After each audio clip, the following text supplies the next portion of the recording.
Welcome to Road to Redemption, a show sharing powerful life testimonies, giving hope to those on their own road to redemption. This is John Martin, and I'm your host today, and I'm just so excited to have my good friend Jimmy Burgess with me here. Finally, we got you in, Jimmy. So excited to have you on. Well, it's an honor to be here, John, and get to share what God's been doing. So thank you. I know, and like I was telling you before, it's weird interviewing you. You've been doing all the podcasts out there, man. You're all over the place, and congrats on that success with your podcast. Well, I appreciate it, John. It's really been pretty amazing to see, how God opens up opportunities. I mean, this is a perfect example. I mean, things that maybe were not as easily available for us to do, to share the gospel in the past. Now to see what the way He's opening doors and opportunities is just incredible. So yeah, Jimmy, it is. Well, Jimmy, talk to us a little bit about your road. Yeah, I know you got a great story. Give us a little overview. Well, I mean, I guess I could start, obviously I'm in the business world. And so as someone that was in sales, I started, I kind of grew up in the real estate business. Both my parents, after they divorced, started real estate companies. So it was something that I did pretty much, after college, went to work for Merrill Lynch for a year. And I was like, this coat and tie thing's not for me. I want to get into the real estate business, and began selling real estate. You have to understand, in the 90s in Walton County, selling real estate, I mean, our average sales price was like $68,000 or something. And so it was you had to do a lot of transactions to make a living. And so we got to a place literally in about 2001 where, I was just burnt out. We just were doing so much and there wasn't a lot happening. And so I actually went to work at a local bank here and was a commercial lender. Did that for a year. And again, I was just like, boy, this employee thing is just not for me. And so that was about the time that the market was really changing. We were seeing this. And so I was working as a lender with builders, with developers, with folks that were out there making an impact in the community. This is right when the economy is really taking off in our area. And so as I started looking around, I said, you know what? I've got all these builders that are looking for certain things, and I've got these developers that are looking for certain things, and they're actually looking for each other. And if I could just put these groups together, this is probably what I ought to be doing. And so I left the bank after being there about a year and went back into real estate. Again, this is 2002-ish time frame. And that was right when the market was beginning to take off. And so, it was one of those, I was in my early 30s. And at that time, as the market began to take off, so did my business. So, you go from a place where literally what I was making in a year at the bank, all of a sudden, a year in, I'm making it on a monthly basis. Then in the next year, all of a sudden, you're making it on a weekly basis. And, you begin to lose focus on some of the things that got you there. When I first started, it was like, hey, how do I help people get what they're looking for? And ultimately, that'll help, my business. Well, from that standpoint, all of a sudden, you begin to lose focus on what's truly important, all those things. And as we know, what can go up very quickly typically comes down very quick. And that's what happened to me. And so after making what should have been generational wealth, I'll never forget it. And again, I began to lose focus on what it was that God was doing and began to think it was me that was doing it. And I lost that focus on how blessed I was. And so consequently, here we are after making, a generational wealth. In 2009, I'll never forget the day. It was May 7th, 2009. I'm sitting in federal bankruptcy court with $500 to my name. And I'm sitting there, John, with my wife, in the car with me. And man, I'm just overwhelmed, from a standpoint of, what have I done? How have I put my family in this position? How has my ego, my pride, everything happened? And as you know, it doesn't happen overnight. This took a couple of years for this to unwind. And during that time, it's not just when you face things financially, it doesn't just affect you financially, it affects your relationships. It affects you physically. I had an issue with my throat where I had an issue with relationships, obviously. And then all of a sudden you realize spiritually, there's something, that bankruptcy that I had on the outside was really almost like it was something that was almost, you could physically see what was happening on the inside. And so consequently, it's one of those times where God just began to speak to me and say, hey, listen, I'm not done with you. I know you're facing these things, but I got a plan for you. I'm for you. I know the plans I have for you. And so as I began to get focused back on those things that were truly important, I'll give you a couple examples. I'm just speaking, from a spiritual standpoint. I went through a time where I lost my voice, man. I'm just tell you, as a salesperson, that's all I got is my voice. It's not like I can go build stuff. You know what I mean? With my hands. That's all I had. And so as I began to lose my my voice, all of a sudden now I couldn't communicate. I couldn't communicate with employees. I couldn't communicate with development partners. I couldn't communicate with clients, and couldn't communicate in a lot of ways with my wife and my family. And so all of a sudden now I go through this 3-month period where I'm trying to figure this out. I'm going from this doctor to that doctor, and I'm thinking, oh, well, this one's going to have the magic pill. I end up in Vanderbilt at the voice clinic in Vanderbilt, and this Dr. Ossoff, I walk in there and, still full of pride and ego. I'm mad at everybody around me, and probably even mad at God a little bit, just saying in my mind, God, I'm trying to be a good person. Why? Why is this happening? I see this guy over here who's doing the things in the way that he does it, but he's not suffering the way I am. I almost felt like I was being punished. In reality, I was being actually rewarded with what I needed going forward. So I'm there in the voice clinic. After all this time, I see all these pictures on the wall of these country music stars, these Broadway stars, how he's helped them with theirs and thanking this doctor. And then there's even a picture of, Bill Clinton at that time when he was president. He came to this guy and he helped him. And, there's a People magazine article. So I meet this doctor and I'm thinking, oh, this guy's got it. He's going to give me the magic pill. I'm going to get back and I can fix all of this. And so as we go through that, we go through all these things. I'm sitting in the office with my wife, and my mom and stepfather came with us up there, and the doctor's pointing with his little, the little pointer that has all the little, it shows you on the wall what it is with the little light or whatever. And he says, look, do you see this? This is your false vocal cords. They've done a scope. And I said, I whispered yes. I couldn't speak, and he said, well, this is your left false vocal cord. That's your right false vocal cord. Can you see a difference in them? And again, I said yes. And he said, that's what we'd call a mass. What I'd like to do is I'd like to get you over immediately to get an MRI done because we want to see what this is. Now, listen, I'm going to tell you something, John. He talked for probably 5 more minutes. I didn't hear a word he said. Yeah. I sat there, and realized that the very person and people that I'd been mad at, and the most important one, which was God, was the only one that could help me. They took me over to the other side of the hospital. I go in there and they wheel me in, and the nurse comes in, and my mom, my stepfather, and she says, look, they're in the other room, and when we start this, I'll be in the other room. We can hear you if you need something. And I remember that steel door closing behind her. Boom. And I felt utterly alone. And for the first time in a long time, I felt that first tear, that softening begin to happen. And I began to pray like I'd never prayed before. And it was not a selfish prayer the way my prayers had been in the past. It was, Lord, I'm so sorry.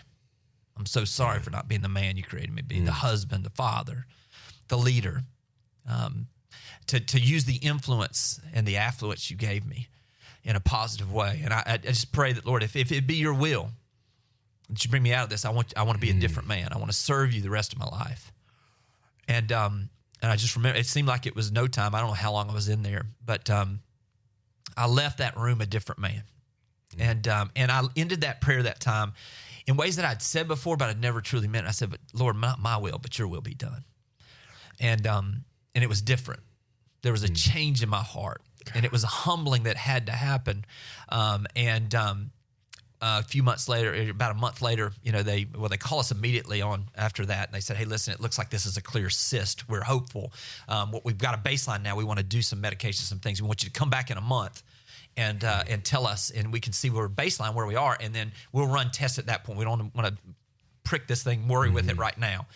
So we come back in a month, and the doctor comes in after the things, and after a month, you got to understand now. Listen, I prayed when I was there. I was like, Lord, just open my eyes to the things I've been taking for granted. I go home the next day. You got to understand, they had me on this medicine that kept me. It's like this codeine medicine that really knocks you out. I could not travel. I couldn't drive, and so I was sleeping a lot.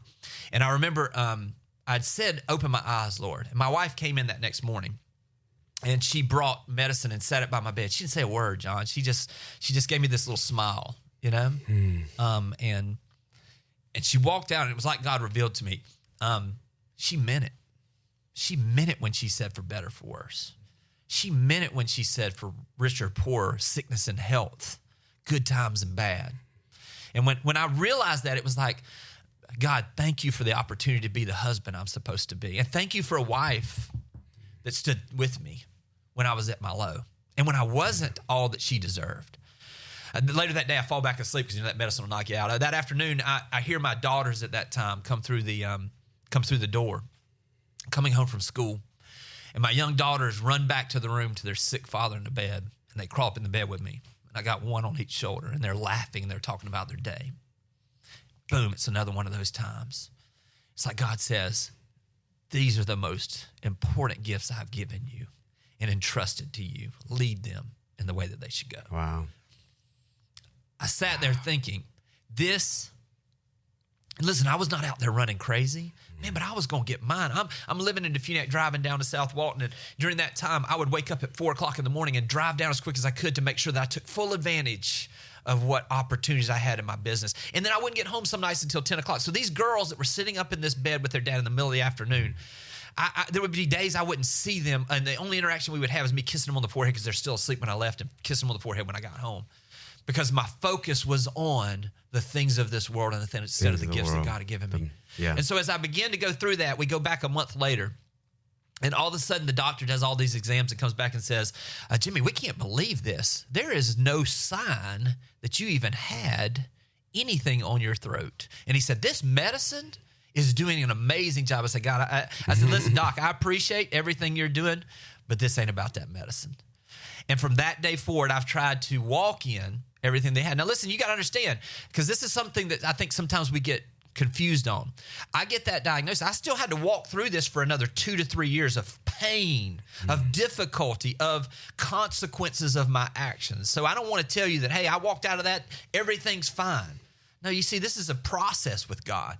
It's a refinement process. And there were still things that needed to be burned off of me that had to be burned off. The problem is that in the past, what I would do is I would just struggle with that refinement process. And now I was at a place where I was looking at that and saying, God, what is it that you want to teach me? God, what is it that I am needing to learn in a way that's going to help me serve you better in the future?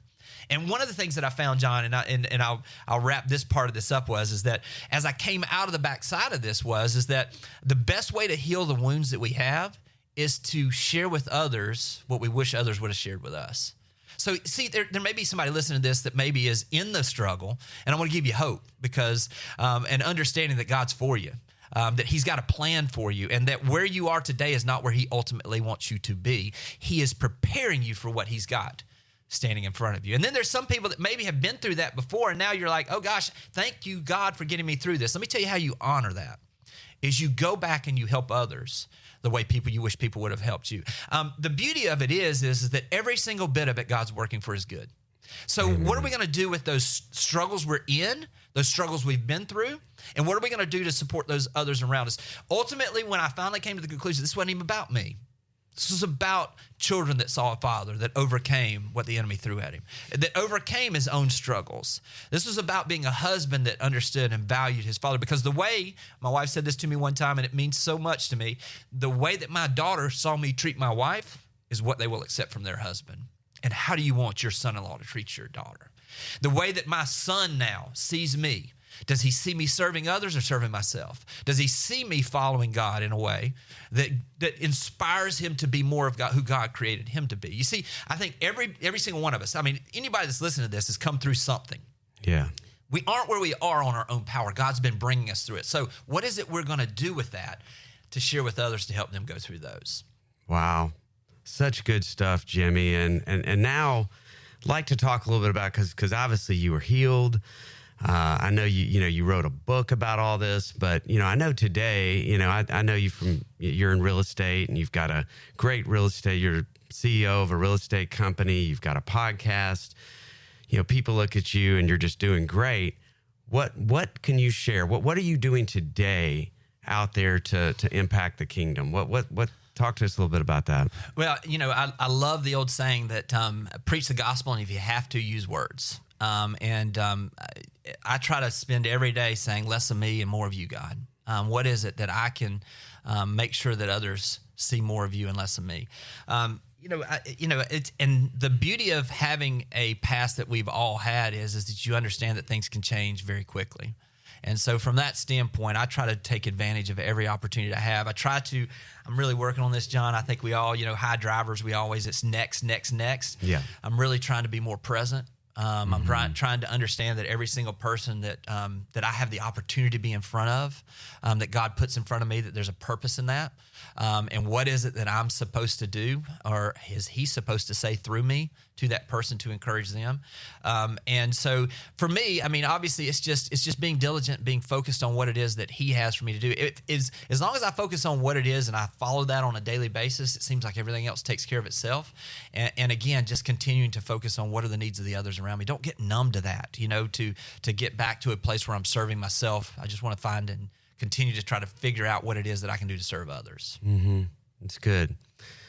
What advice do you have for any folks today? Just what we're seeing in the economy today, even. I mean, I know you talk about, what we saw, what you went through. Everybody was chasing, the money and the real estate, back in 2004 to 2008. Is there anything you're seeing out there? Any advice you have? A lot of folks in this area are in real estate and development and any godly wisdom you have for us in that area? Well, I would just say this. I think it's always great to be prepared for the worst. Now, listen, I don't see the worst coming, but I didn't see the worst coming in 2007, 6, 7, 8 either.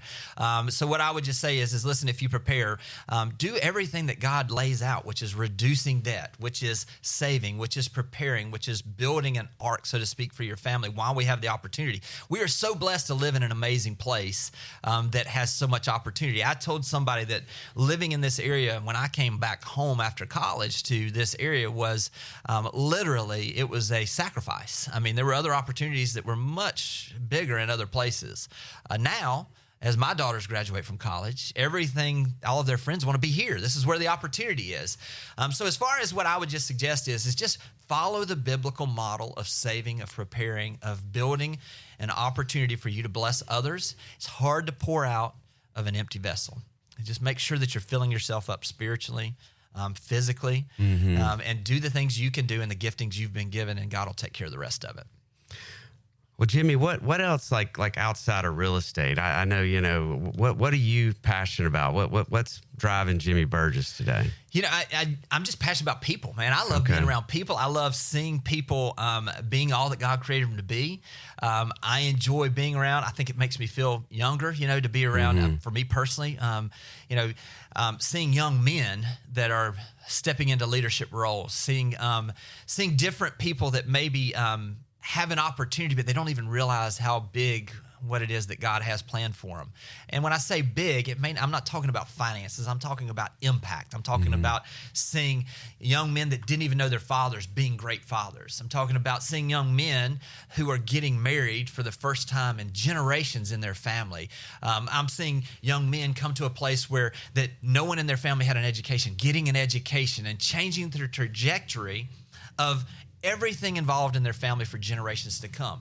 I'm seeing young men be on fire for Christ, and this is me personally, like I've never seen before. This is a time, really, I believe, that as the world begins to change, and as we continue, and listen, I've read the last page, we know how this thing is, right? As we continue to see the world dim around us, the light shines even brighter. So as a man, as a woman, as the person that God's created us to be, the more we can reflect Him through us, the brighter that light's going to shine and the more impact we're going to have. I believe those are the things we're going to remember. I remember my grandfather, who was a pastor, when he went through we called hospice in. There was a time where he was struggling and everything, and I remember he walked in one day, and as a family, we were sitting around the kitchen table. He was in the back bedroom, and he got up and physically walked out. We were all sitting around the table just, upset about everything, worried about everything. He came around the corner and he said, "This is the day the Lord hath made. Let us rejoice and be glad in it." And I think when we can do those things in the times of pain, because we all got pain, when we can understand that God's at work and we can reflect that to others, man, I'll never forget that. Those just simple words my grandfather said in a time that everyone else in the world would have said, "Oh, this is a horrible time." He's reflecting on how great it is to be where we are. That place coming from a gratitude of how good God is, it seems to make everything else work out. Wow. Such great stuff, Jimmy. And we're just so blessed to have you as a leader in this community and a leader in the real estate industry. Just thank God for that. He's done such a great work in your life. Thank you for sharing your testimony with us today, Jimmy. Well, John, thank you for everything you're doing, everything that's happening here at Destiny Radio, everything that we're seeing. I think God, you have to be naive to think that you can't feel the way God's moving in this community. And so exciting times to be in this area, and just thank you for the opportunity. Amen. Thank you, Jimmy. You've been listening to Road to Redemption, sharing powerful life testimonies, giving hope to those on their own road to redemption. If you have any comments or questions, we would love to connect with you. You can reach out to us at destinyradio.live. Thank you for listening, and we'll see you next week on Road to Redemption.